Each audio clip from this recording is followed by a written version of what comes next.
What if the heart and soul of Philadelphia's greatest hockey dynasty was also the most controversial captain to ever lift a stick? What if behind every highlight reel, Stanley Cup, and legendary speech, there was a darkness hockey fans were never supposed to see? This is the untold story of Bobby Clarke, a man whose grit and glory shaped the NHL, but whose ruthless edge left scars that still haunt the game. And trust me, you'll be stunned by what we reveal about Bobby Clarke by the end of this video. Hockey's grittiest legend or something more? To understand Bobby Clarke, that you have to know what Philadelphia hockey was before he arrived. In the late 1960s, the Flyers were the new kids. Outmuscled, outskated, and outclassed by the NHL's original six. Then came Bobby Clarke. Born in Flin Flon, Manitoba in 1949, Clarke seemed destined for greatness from a young age. He was the small, determined kid with the infectious smile, an underdog battling type 1 diabetes, never letting it slow him down. But behind those blue eyes was a steeliness that even his childhood friends noticed. He played with a chip on his shoulder, a trait that would define an era and an entire franchise. Clarke's arrival in Philadelphia in 1969 was the spark that set off a hockey revolution. He quickly became the team's heartbeat, winning over a blue-collar city with his relentless work ethic, guts, and yes, a willingness to do whatever it took to win. But as the Flyers began to win, Clarke's methods became a lightning rod for debate. Was he building a winner or building a monster? The rise of the Broad Street Bullies. By the early 1970s, the Philadelphia Flyers were no longer the league's punching bag. Under Clarke's influence, and later as captain, they became the most feared, hated, and envied team in hockey. They weren't just winning, they were intimidating, fighting, and in some eyes, terrorizing. Clarke was the epicenter of it all. A leader who demanded everything from his teammates, but also gave them license to cross any line. They called themselves the Broad Street Bullies. With Clarke at the center, the Flyers punched their way to back-to-back Stanley Cups in 1974 and 1975, leaving a trail of broken bones and bruised egos. To their fans, they were heroes, gods in orange and black. To the rest of the league, they were hockey's dark horsemen. Clarke racked up points and penalty minutes in equal measure.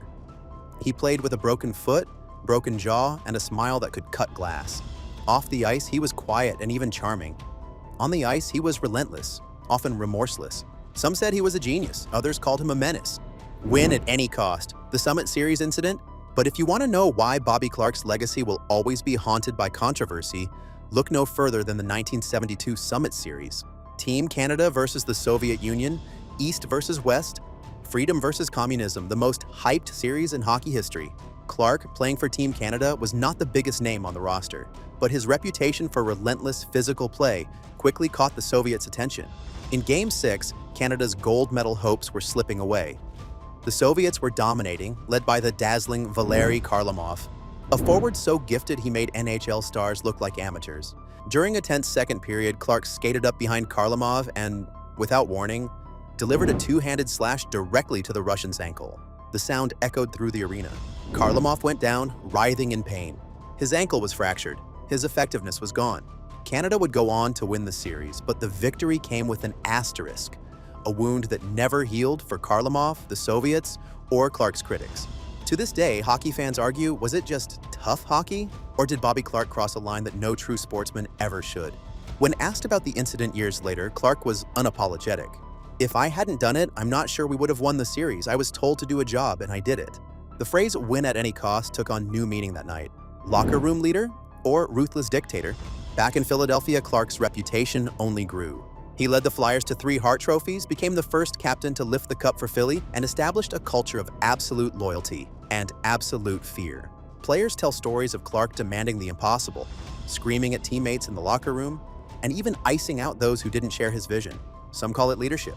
Others call it intimidation. A former teammate once said, "Bobby made you feel like you could run through a wall, but if you weren't running fast enough, he'd be the first to shove you through it." His closest allies revered him. His enemies, both inside and outside the Flyers' dressing room, feared him. Some nights, Clarke played the hero, blocking shots, scoring key goals, lifting his battered body off the ice for another shift. Other nights, he played the villain, taunting opponents, slashing, chirping, and leading the charge in the Flyers' infamous bench-clearing brawls. It was an era where the lines between leadership and bullying blurred, where being the best sometimes meant being the nastiest. The Eric Lindros saga, management's darkest hour. Clarke's on-ice career ended in 1984, but his influence over the Flyers only grew. He moved from the locker room to the front office, eventually becoming the team's general manager. And with that power came new controversies. Perhaps the darkest chapter of Clarke's post-playing days was the Eric Lindros saga. Lindros, the Flyers' franchise superstar, suffered repeated concussions and clashed with Clarke and the team's medical staff over his care. Clarke, known for his old-school toughness, was seen by many as unsympathetic, even cruel. When Lindros criticized the team's handling of his injuries, Clarke retaliated publicly, stripping him of the captaincy and effectively exiling him from the franchise. The press feasted on the feud. Fans were divided. Some saw Clarke as a protector of the Flyers' culture, a man who refused to let any player put himself above the team. Others saw a power-hungry executive unable to adapt to the new realities of player safety and human decency. Years later, Lindros would admit, "It wasn't just about hockey, it was about respect, and I didn't have his." Clarke, for his part, never apologized. The Whisper Network, what teammates and rivals really said, "For every story of Clarke's heart and heroics, there's a darker tale whispered by those who faced him." Opponents remember a player who slashed behind the play, targeted the vulnerable, and took toughness to the edge of brutality. He was called dirty by more than one Hall of Famer. One rival once told a reporter, he'd do whatever it took to win, and I mean whatever. Sometimes I wondered if he even knew where the line was. Even some of his own teammates have admitted off the record that Clarke's intensity could turn toxic. He played mind games, froze out dissenters, and ruled the locker room with a mix of fear and charisma. Yet for every critic, there are loyalists who insist that Clarke simply did what it took to win. For them, the ends always justified the means. The man behind the myth, legacy or warning? So who is the real Bobby Clarke? To Flyers fans, he's a legend. His number 16 retired, his name immortalized. He's the ultimate captain, the engine of Philadelphia's only 2 Stanley Cups, and the face of the Broad Street Bullies. He played through diabetes, through pain, and for his team. Always for the team. But to others, he's a symbol of hockey's dark arts. A warning of what happens when the desire to win overshadows the game's spirit. The slash on Kharlamov, the Lindros feud, the countless little acts the cameras missed. His legacy is complicated. Hockey changed after the Broad Street Bullies. The league introduced new rules to curb violence and protect its stars. The days of stick swinging and bare-knuckle justice faded, replaced by speed, skill, and a new sense of accountability.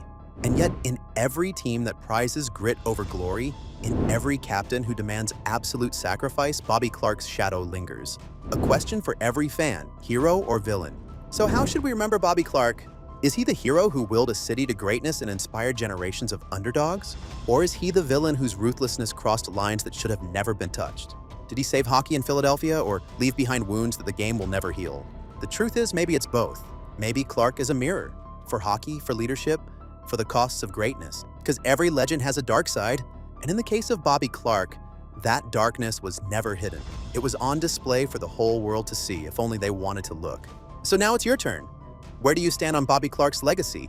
Was he the ultimate captain or the league's greatest villain? Let us know in the comments below. Because in the end, every sport is shaped by the heroes and the shadows they leave behind. And if you want more shocking, untold stories from hockey's secret history, don't forget to subscribe and hit that bell. Because the truth about your favorite sports legends is rarely what it seems. This is the untold dark side of Bobby Clarke, the man who changed hockey forever, for better and for worse.